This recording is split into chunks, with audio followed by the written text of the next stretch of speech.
พอเซียวผัวข่อยบ่อยู่ลาวไปเก็บกล้วยอยู่สวนฉะนั้นเฮาไปตำบักหุ่งกันอยู่ห้องน้ำบ่ใช่แล้วใช่แล้วเป็นจะได้บวกว่ามันสีกันจักเทื่อเลยค้ามันละบ่ใช่ว่าแล้วตัวนี้ป้นเนี่ยตัวโซ่แล้วเนี่ยป้นเนี่ยรอนี่สีเนี่ยป้นเนี่ยตัวโซ่นะเขี้ยวแห้งมันแห้งใช่เนี่ยตัวโซ่มันสีค่อยมันจะสีเพิ่นแต่ละคืนบ่พอบ่ว่าจังได๋แบบว่ามันอยากอีกนะก็เดี๋ยวกูยิงกูตุ้มมอสีมันบ่พอแล้วเจ้าจะสีกันเอาแต่จะสีให้คนทำงานคนเจ้าสิเอาคืนบ่เมียจ้ะให้คนสีแหละสำหรับคลิปนี้เกิดขึ้นที่ประเทศลาวเป็นอุทาหรณ์นะ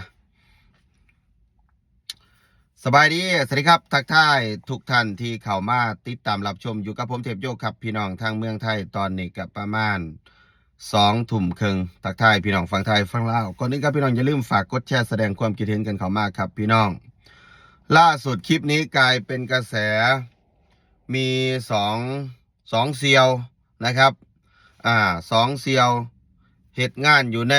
สวนกล้วยของจีนอยู่ในประเทศลาวนั่นแหละคนหนึ่งเป็นมงคนหนึ่งเป็นล่าวลุมเป็นเซียวกันเหตุงานอยู่หม่องเดียวกันนี่แหละพี่น้องแต่ว่าเท่าเสือเหลืองๆเนี่ยล่าวลุมเนี่ยไปร้อยสีเมียเขาอยู่ในห้องน้ำไปร้อยสีเมียเขาอยู่ในห้องน้ำเฉยเลยผัวเขาจับได้มานี่ชาวบ้านคนงุนคนงานอยู่ในแคมป์เขาจับได้เขาก็เลยจับทั้งผัวทั้งเมียลิ่นสู่กัน2 คนจับมัดเอาเสือกมัดเลยเอาลากออกมาดูคลิปยาวแม่งโคตรฮาเลยนะนี่แหละครับทุกคนหลายคนก็ถามว่าแล้วจะลงเอยยังไงเนี่ยคดีอย่างเงี้ยอยู่ในประเทศลาวคือเขาจะจับไปติดคุกก่อนทั้ง2 คนนะครับฝ่ายผู้เป็นเมียนะครับเสื้อแดงเนี่ยเมียของไอ้เสื้อเหลืองๆเนี่ยก็ไม่เอาแล้วไม่เอาฝ่ายผัวของผู้หญิงก็ไม่เอาสรุปว่าจะต้องให้มีการแบบว่าสลับกันไหมสลับกันมีสลับกันเอาผัวเอาเมียกันเลยสลับกันนะครับสิ่งนี้นะครับเกิดขึ้นเนี่ยเขาเรียกว่าเป็นอุทาหรณ์อย่าไว้ใจนะครับเพื่อนกันสนิทกันเนี่ยเล่นเมียกันเล่นผัวเล่นเมียกันนี่ก็เยอะแยะนะของพวกนี้มันไม่เข้าใครออกใครนะครับคนที่ดีๆก็มีศีลธรรมก็มีแต่คนที่ไม่ดีมันเยอะมันถ้ามันอยากแล้วมันจะไม่ได้สนใจบอกว่าญาติพี่น้องมันยังไม่ได้สนใจเลยนะความอยากคนเฮาเนี่ยมันบังคับบ่ได้ดิพี่น้องยิ่งมีเมียเด็กนะครับสวยๆระมัดระวังนะฮะผมว่านะคู่ผัวเมียเนี่ยบางทีก็อย่าไปหึงอย่าไปหวงมากหมายถึงว่าไม่ต้องไปเช็คโทรศัพท์ใครโทรมาไม่ต้องไปเช็คไประบาดระแวงอะไรมากบางทีถ้ามันจะเป็นของเราเนี่ยต่อให้ไปมีอะไรกับคนอื่นเป็น10คนมันก็กลับมาเป็นของเราอยู่ที่ว่าเราจะรับมันหรือไม่รับมันเพราะผู้ชายบางคนมันก็มักมากผู้หญิงก็เหมือนกันเห็นไหมผู้หญิงเนี่ยยังสวยอยู่เลยยังเด็กอยู่เลย